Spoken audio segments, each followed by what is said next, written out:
Today's a day that I'm feeling a lot of remorse for having supported Trump and MAGA.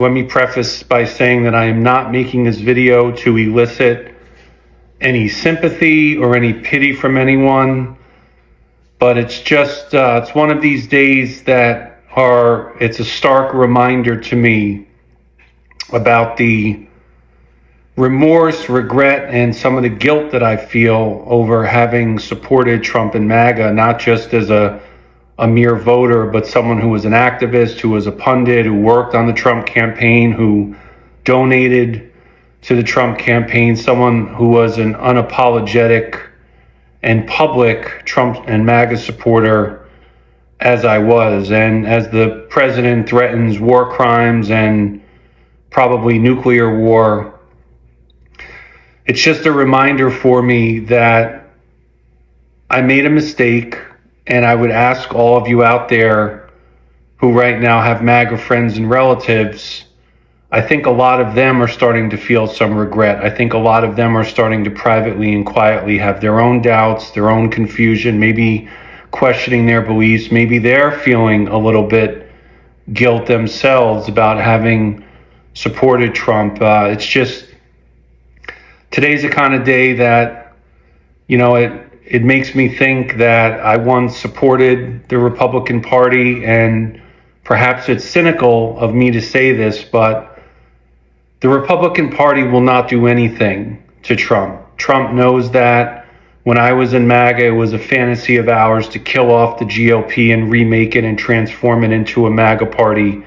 And I think if it means holding on the power, the Republican Party would let the country burn down to the ground and rule over its ashes. And I don't think that would be too steep a price to pay in the minds of the Republican Party. So reach out to your MAGA friends and family today. See how they're feeling. Ask them if they're having any doubts. Are they questioning what they're seeing? I believe many in MAGA, if not most, know that something is amiss in the country right now. It doesn't matter how many MAGA regret their vote as a result of Epstein. Doesn't matter. It's absolutely unimportant. I feel their plight. I'm glad they're coming around. I'm glad that they're starting to wake up to some things. And I understand there's a lot of resistance to folks that was the thing that made them jump ship. But it doesn't matter. It doesn't matter whether welcomed with open arms or whether they're shunned. Nothing matters. Because someone saying that they regret their vote for Trump, it's bullshit right now. It's not going to matter until they're in a voting booth. That's when it matters. What the fuck are they going to do then? They're going to vote for somebody else? They're going to go a different way? Have they learned their fucking lesson? Or are they kind of embarrassed now? And, when it comes down to it, they're good Christians, so they're going to forgive and forget, and they're just going to go ahead and vote whatever the fucking party line is. So, fuck them. It doesn't matter. They can jump ship, they cannot, they can regret, they cannot. Doesn't matter. You know what matters? Actions. Doing something. I don't know, people are so divided on whether to welcome those who are leaving the MAGA movement. And a lot of people feel that they helped create the mess that everyone is living through right now. It was an open book test, but they ignored the warnings. But on the other hand, there are those who are saying that we should stop hating on those who are leaving the MAGA cult and encourage them instead. So I don't know what you think about this. Let me know your thoughts in the comments, all right? Let's dive into it. So I was in a live today with a guy. At first, he said he didn't regret voting for Trump, but he said he wished he had not voted. And I got him to state that, well, okay, that was a regret. He does, in fact, regret voting for Trump. But the problem was, in the course of that conversation, it came out that his regret or his change of heart was because Trump isn't being Trump enough. He regrets it because Trump isn't cutting enough. Trump isn't doing enough of the things that Trump had promised. He just said all the campaign promises have been unfulfilled. And he's not wrong on that, by the way. But the bottom line for me was, you voted for him because you wanted the cruelty. You're not getting the cruelty that you wanted, so you're upset about it. I don't have any respect for people that are just cruel by nature. That they want us to stop spending money in ways that help people. They want us to stop spending money on medical research. They want us to stop spending money on helping poor people to live on a daily basis. They don't want to spend any money on healthcare. So when we talk about America first, they're not talking about America first. They're talking about wealthy America first. And that is not, it's not who I want to be. Either as a person or as a citizen, as a nation, I don't want to be the cruel one. Maybe I'm saying the quiet part out loud a little bit, but older men like 50 plus that seem to just absolutely ride for Trump, the ones that don't listen to reason, they won't listen to evidence, and that just ride for him, they have to do that. They have to hold those beliefs, because if they acknowledge that Donald Trump is bad, they have to reckon with their own perversions.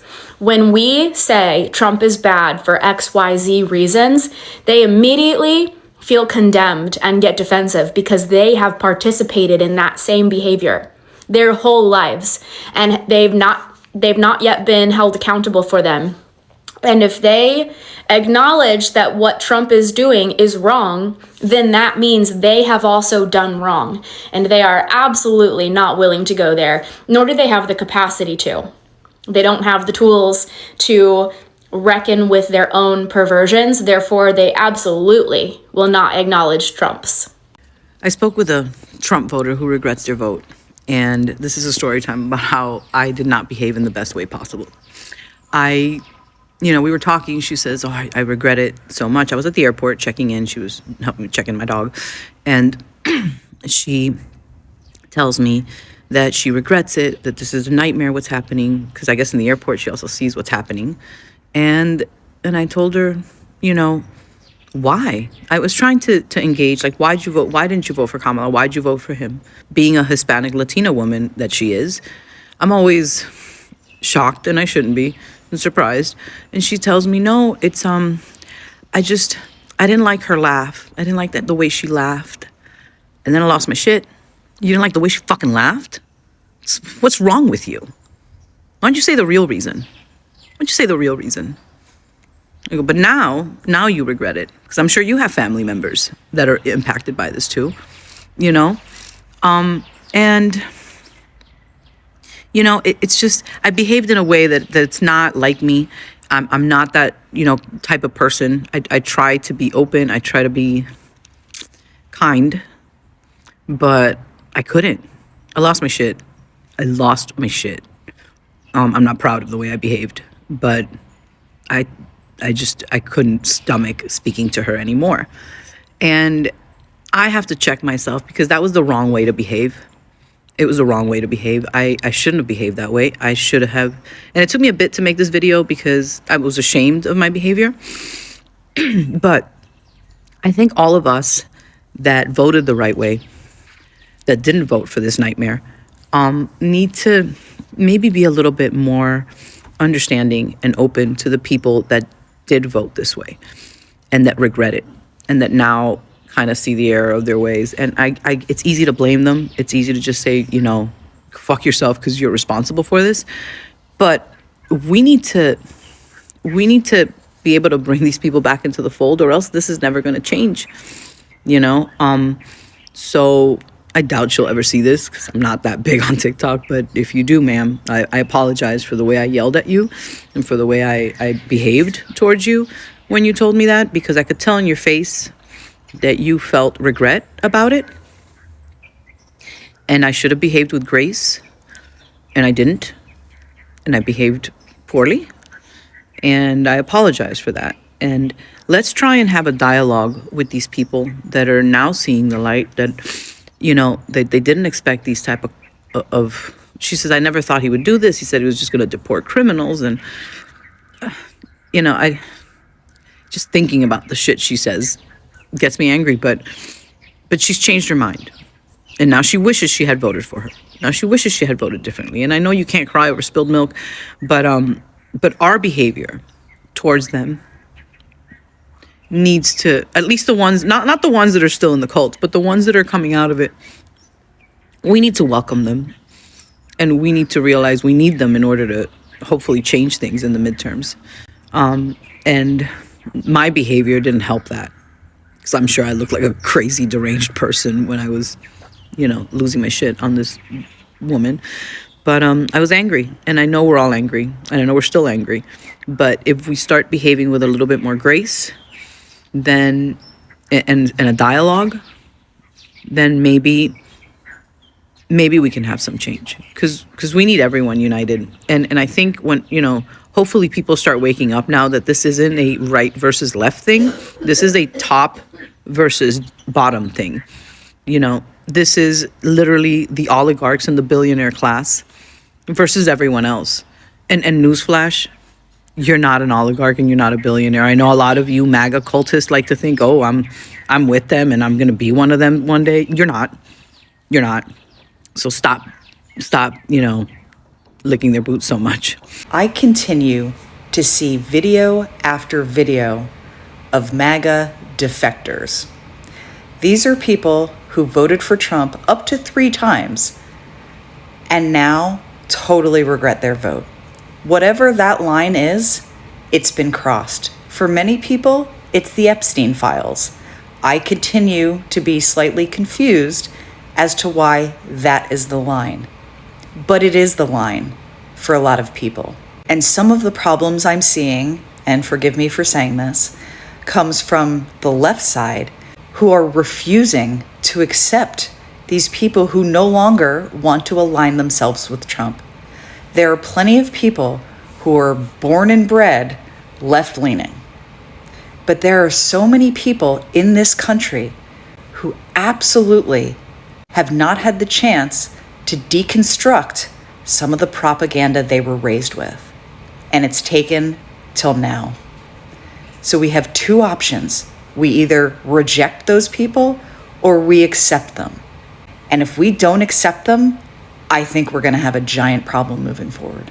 And let me tell you something else. Yes, we called for his impeachment when he threatened nukes. Yes, we're still going to call for his impeachment because he did not use them. You know why? Because the man has fucking dementia and we're all tired of this fucking roller coaster. And if you're not paying attention, and that's fine. You can call me stupid because I'm paying the fuck attention.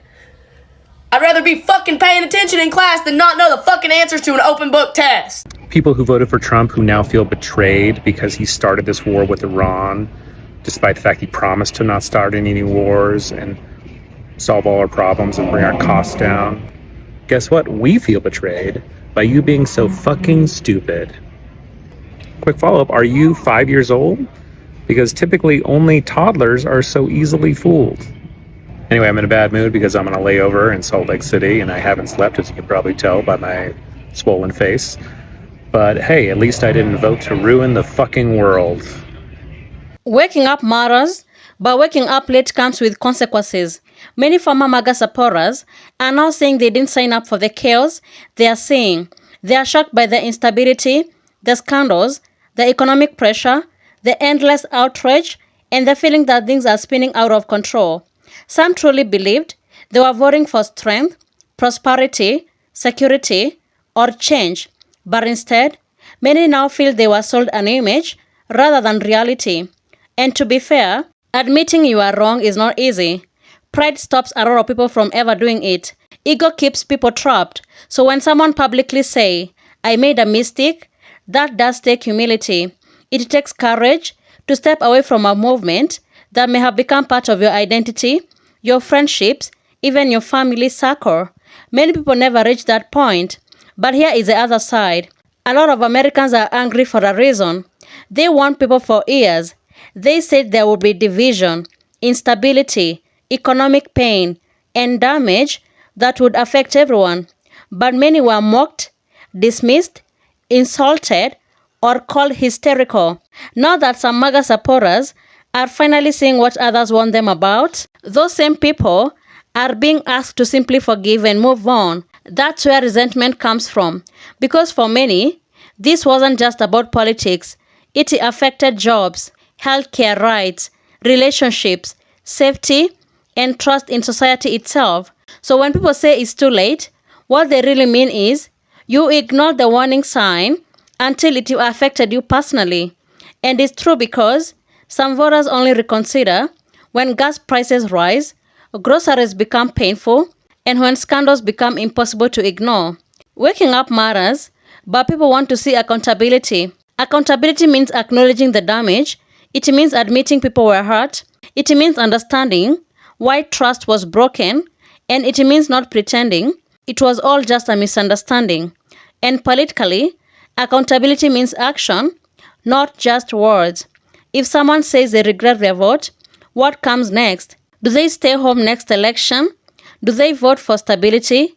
Do they support truth over personality cults?